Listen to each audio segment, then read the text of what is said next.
Oke, kita bahas lagi mengenai transfer update karena sudah sekian lama saya nggak membahas mengenai transfer pemain yang terjadi di beberapa klub di Indonesia. Dan juga di akhir video saya ingin memberikan pendapat atau opini saya mengenai jam berapa pertandingan di Indonesia ini cocok dimainkan. Ya, ini saya akan bahas di satu kesatuan di video ini. Langsung kita bahas dulu dari transfer update. Kita lihat dari Persis Solo yang resmi mendatangkan Jamerson. Jadi artinya pemain asing dari Persis Solo di pemain belakang ini ada Jamerson, Aaron Evans, dan juga Fabiano Beltrame ya. Saya kurang paham apakah Fabiano Beltrame ini masih berpaspor Brasil atau Indonesia, karena saya nggak terlalu paham. Tapi artinya kalau kita lihat di lini belakang dari Persis Solo ini sangat kuat karena diperkuat oleh pemain-pemain asing. Yang menjadi pertanyaan saya, menurut saya sangat sayang jika kesempatan yang diberikan oleh peraturan PSSI memiliki 4 pemain asing ya slotnya justru mendatangkan pemain belakang semua ya, karena kita lihat di tim-tim Liga Indonesia lainnya itu biasanya dipukul rata, pemain belakang, pemain tengah, pemain sayap, bahkan pemain depannya pemain asing. Jadi memang untuk di pertahanan Persis Solo dengan dikuatnya Aaron Evans lalu ada Jamerson memang sangat kuat. Belum ditambah Fabiano yang mencetak gol lawan PSIS Semarang dan kemarin penalti juga mencetak gol. Tapi yang menjadi persoalan bagaimana lini serang dari Persis Solo jika tidak ada slot pemain asing, baik dari pemain sayap dan pemain depan. Terutama di pemain depan, kalau yang saya lihat Samsul Arif ini usianya sudah tidak muda lagi. Ya, dan di Persebaya pun juga sering dijadikan sebagai pemain substitution ya atau pemain pengganti.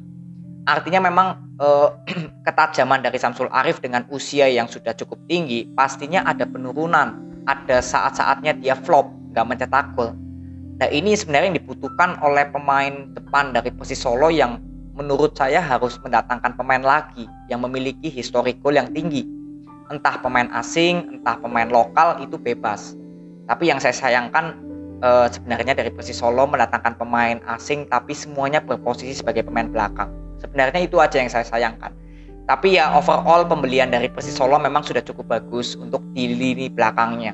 Tinggal lini serangnya yang saya ingin lihat karena lawan PSIS Semarang saat ini masih bermain, saya buat videonya ya, tertinggal 1-2 dan itu gol dari Persis Solo dari Fabiano. Ya, jadi terlihat lini serang dari Persis Solo kalau yang saya lihat di Piala Presiden ini masih sangat minim. Ya, jadi kita masih tunggu untuk Persis Solo. Lalu Persija Jakarta ini sudah kehilangan Marco Simic, Rohichan, dan yang terakhir Makan Konate yang sudah resmi ke Rans Cilegon. Artinya Persija Jakarta dari 3 pemain asing yang sudah tidak ada di slotnya di pemain Persija ini sudah mendatangkan 1 yaitu Kudela ya, pemain bertahan asal Ceko. Dan kalau kita lihat statistik dari Kudela ini juga cukup bagus pemain belakang.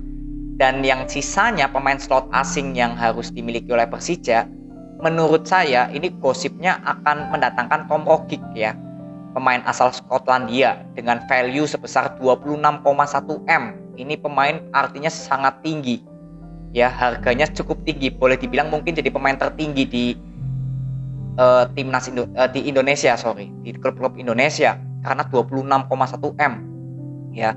Dan inilah yang saya kira dengan kehilangan Makan Konate memang Persija Jakarta membutuhkan gelandang serang lagi karena di musim lalu kehadiran Makan Konate sangat berkontribusi besar untuk Persija Jakarta. Jadi ini masih sekedar rumor Tom Rogic apakah akan ke Persija Jakarta, lalu ada Egy Maulana juga yang menjadi rumor ya, karena Egy Maulana ini sementara belum memiliki klub ya, tapi gosipnya Egy Maulana tetap ingin berlabuh di luar negeri. Jadi kita masih tinggal tunggu karena Witan Sulaiman sudah mendapatkan tim dulu ya, karena Egy Maulana dan Witan ini kan satu tim ya di liga luar. Lalu Persija Jakarta ada gosip lagi, tadi saya masih melihat ini ya, mendatangkan Jean David Beguel. Ini pemain depan juga dari Victoria Pleasant, ini cukup bagus, pemain Ceko. Jadi rata-rata pemain Ceko semua ya yang didatangkan. Ada Kudela juga yang sudah resmi. Ini memiliki value sebesar 34,8 miliar. Wah, ini luar biasa kalau boleh saya katakan. Pemain-pemain yang dirumorkan ke Persija ini memiliki transfer value yang tinggi, walaupun didatangkan kalau nggak salah gratis ya. Tapi ini ya langkah yang sangat luar biasa kalau misalkan Persija Jakarta bisa mendatangkan pemain asal luar negeri semua, dan ini posisinya sebagai pemain depan. Ya, jadi apakah ini sinyal yang kuat ketika Marco Simic tidak ada lagi, maka Jan David akan mengisi posisinya ya yang ditinggalkan oleh Marco Simic. Jadi kalau misalkan seperti Jan Bagwell datang, lalu ada Tom Hogic datang, dan Kudela ini sudah resmi ya. Ini tiga-tiganya nih kalau resmi di Persija Jakarta semua, maka memiliki total skuad pemain ya kalau saya kira paling mahal di Indonesia. Karena ini biayanya, value marketnya di para pemain Persija yang sudah resmi hanya Kudela, sisanya Tom Hogic dan Jan Bagwell ini memiliki nilai transfer yang luar biasa fantastis. Jadi ini juga menjadi pembelian yang cukup bagus jika Persija Jakarta berhasil merekrut Tom Hogic dan juga Jan Bagwell ya, karena Kudela sudah resmi, dan Kudela pun memiliki nilai skuad sebesar 17,4 miliar. Wah, ini luar biasa, ini sudah resmi. Jadi ini sangat boleh dibilang satu tim aja belum tentu memiliki value sebesar 10 miliar lah, 17 miliar. Ini hanya untuk satu pemain senilai 17,4 miliar. Jadi sangat fantastis pembelian dari Persija Jakarta di bawah dari Thomas Doll ya. Lalu yang lainnya ada dari PSS Sleman yang resmi mendatangkan Ze Valente, dan juga ada Komarudin yang posisinya sebagai pemain sayap. Lalu ada Ricky Suryawan juga yang posisinya sebagai back kiri. Tapi yang paling menarik adalah Ze Valente, karena di musim lalu Ze Valente ini memiliki boleh dibilang karir yang cukup luar biasa di Eropa, terutama di Liga Portugal. Tinggal pertanyaannya, apakah Ze Valente bisa langsung beradaptasi dengan permainan dari PSS Sleman? Karena kalau yang saya lihat, banyaknya pemain asing yang datang ke tim-tim Liga Indonesia ini belum tentu bisa berhasil ya. Jadi hanya 80% yang boleh saya katakan banyak yang gagal, dan 20%-nya berhasil.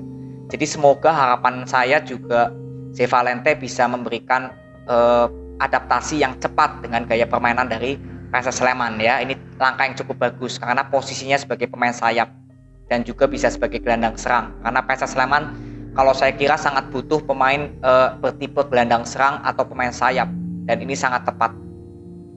Lalu PSM Makassar juga mendatangkan Harlan Suwardi. Ini posisinya sebagai kiper, usianya 23 tahun, sangat muda.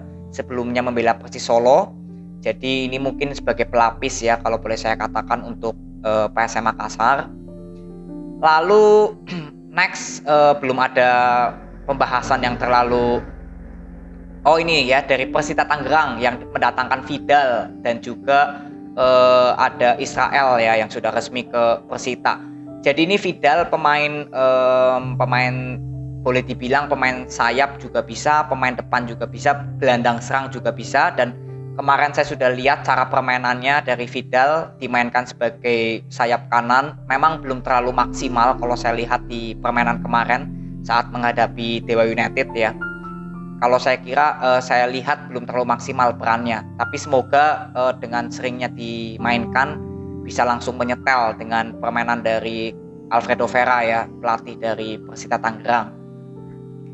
Itu dulu dari transfer update. Sekarang saya ingin bahas mengenai jam pertandingan sepak bola. Dan pertama saya mengucapkan turut berduka cita untuk meninggalnya dua supporter dari Persib Bandung, dari Bobotoh. Semoga amal ibadahnya diterima di sisi Tuhan Yang Maha Esa. Dan kita ingin membahas dulu karena masalah tersebut ya, kecelakaan, musibah tersebut membuat rame di media sosial mengenai jam pertandingan yang layak. Jadi kalau menurut saya, ini pendapat saya, memang untuk kick off jam 8:30 malam, menurut opini saya ya, pendapat saya, ini gak terlalu efektif untuk diterapkan di Liga Indonesia.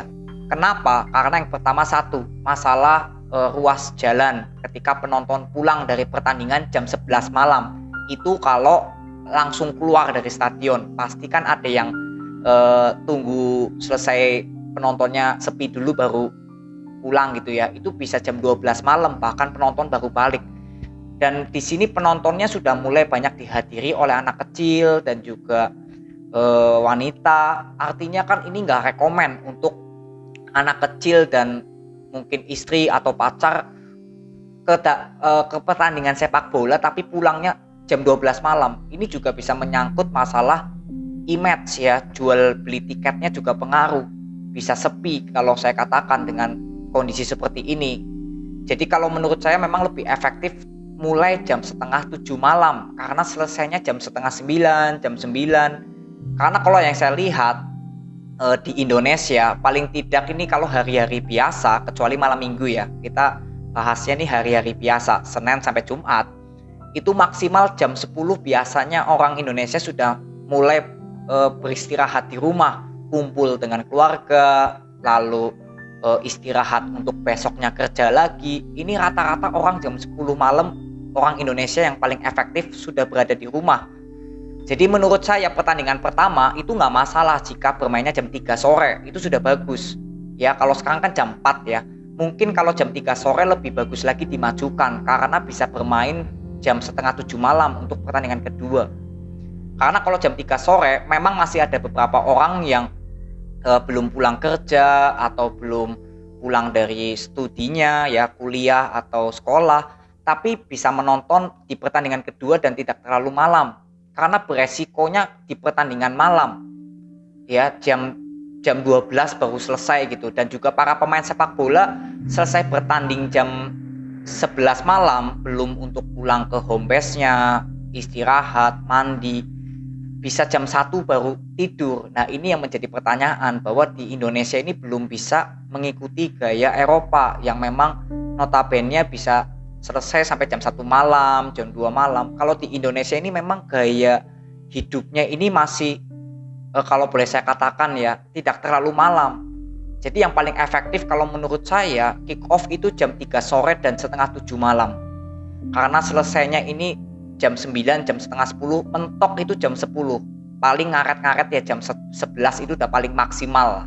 Dan ini menurut saya masih efektif untuk keselamatan para penonton saat pulang dari stadion.